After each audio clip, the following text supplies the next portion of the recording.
Hello everyone, my name is 31GT and this is Battlefield 3. This is going to be my first ever recorded commentary. Tell me how you guys like it. Would you guys like this type of commentary, or do you guys prefer my live commentaries? So as you're probably watching the footage on your screen right now, this is beta gameplay that you're watching right now. I do have some actual footage from the retail game that I got saved on my hard drive, but then some of it's still being rendered right now, and I can't put that up right now. But I'll get my first impression of the game in a while. But judging by the title that you guys see right now, this is a high kill death ratio game that I got right here. I believe I went 32-1 on rush as offense. Now that's something you don't see every day. You probably see like all those high scores when you're defending, because that would make sense in rush that you need to sort of defend an area, and then if enemies keep coming to the objective you can keep getting kills. But this is the other way around. I'm pushing up constantly and I'm not dying, so that's something to think about. So what's my thoughts on the game? Battlefield 3 finally came out. Well, today's the 25th. DICE actually unlocked the game on the PC last night at 9 o'clock on the 24th, and then I got a couple of games in it. It was hard. I had some difficulties like connecting to a server in the beginning, but then after like a few errors and like a trial and error, after like 5-10 minutes, I got into a game. Didn't work. Tried again, and then I finally got into a match. That thing, it was Caspian Border, the one that we played in the beta on the PC. But judging by Caspian Border, like talking, like if you look at how it was in the beta and how it was in retail game, there's not that many changes in Caspian Border. But the new addition that they do have is, from what I heard, is like if you crash a jet into the tower, that tower in I think it was like is it the C? The C capture point. I forgot what the tower's letter is associated with, but if you crash a jet into it, the tower would crash. So like that's cool. But then one gripe that I have with Battlefield 3 is the destruction right now. Like I was playing on Tehran Highway. I think that was my second ever game that I played, and I got in a tank and I saw a guy run into a house, and I was shooting at the wall. And like my natural instinct was, oh, if I shoot the wall, there will be a hole in the wall, and then I can switch to my secondary alt fire on my what do you call it, tank, and take him down.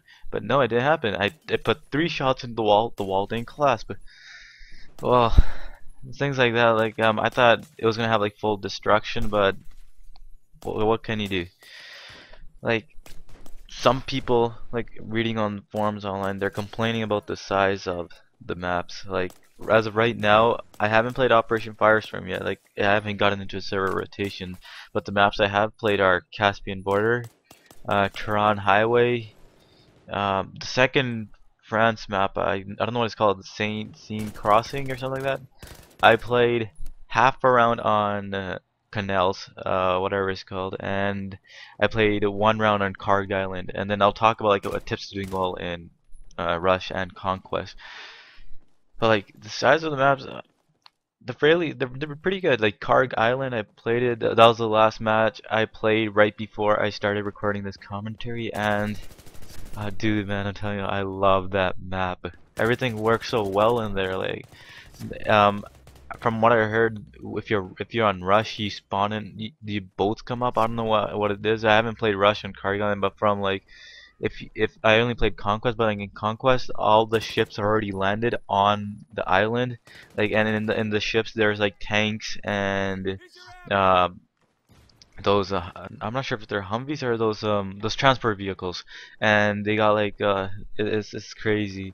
And like what happens is the Americans spawn in on like the far side of the island, and the Russians spawn in on like the where like the docks are, and like they're like almost polar opposite of each other. And then the Americans like push up, and then the Russians push it down. It's like there's like a clash for like the middle area, and it's crazy. And you can bring, I believe there are some boats that you can bring around the side.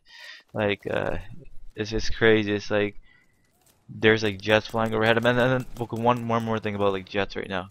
when you're playing as an engineer, uh, the engineer unlocks their Strela missiles, not Strelas, what is it? Javelins, there you go. Their javelin missiles like really early on. It's only like 3,000 engineer points, and then you got your Stinger missile right away. Like for jet players, I feel they're paying like they're unlocking anti-air class right early on, but at the same time, if you're good at with a jet, you're gonna unlock flares anyways, which I'm not. I'm more of a helicopter guy, but yeah, it seems fairly balanced as of right now. Um, what else? The Seine crossing map. Now that's a little bit iffy because if for people that don't know that Seine crossing or whatever it's called, there's like a canal that goes into the middle of the map and there's like a bridge that goes over it, and there's 3 flags on both sides of the canal. And basically what ends up happening, or what happened when I played it twice, is the Americans got the 3 flags on their sides, the Russians got the 3 flags on their side, and then everyone came into the middle. And this is 64 players, so 32 players in the middle of the map, 2 tanks, 2 LAVs, and 30. Yeah, there's 32 players, so that'll be like somewhere around 30 players right there, right against each other, firing rockets, tanks firing. Oh man, it's a clusterfuck right there.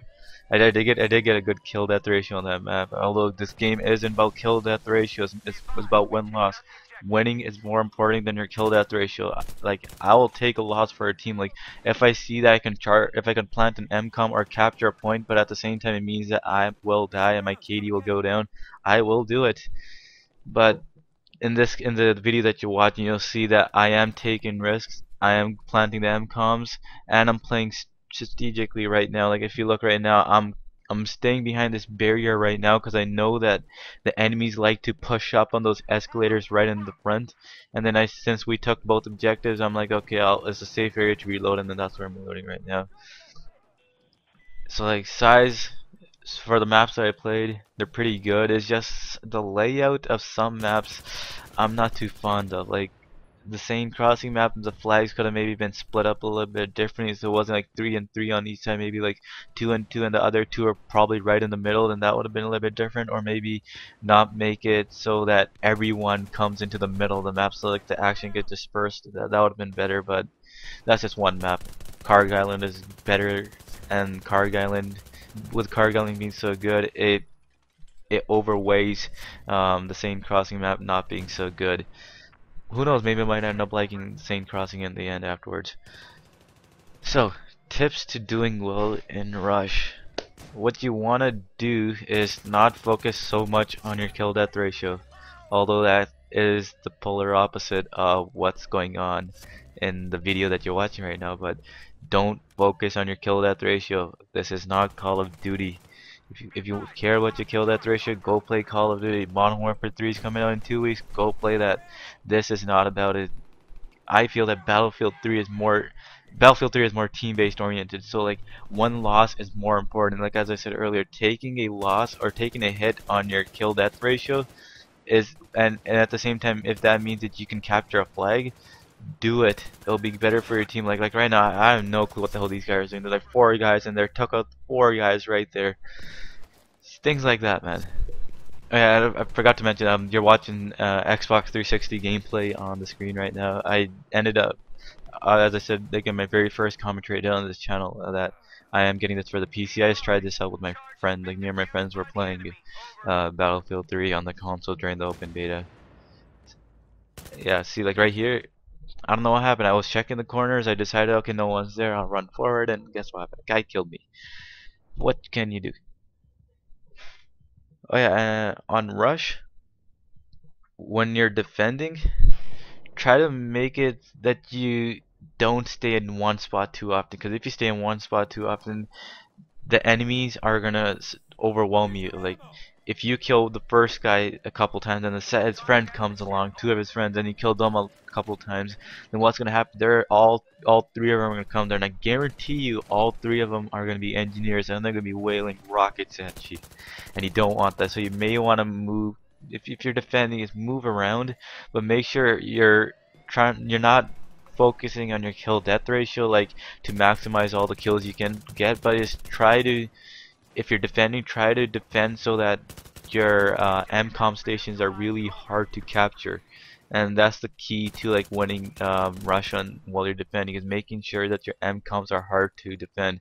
And if it looks like you're gonna lose the MCOM and there's no point in going ahead, then don't do it. Stay back, just wait. The enemy are gonna push up, and then you can kill them and then rack up some kill deaths if you really want to.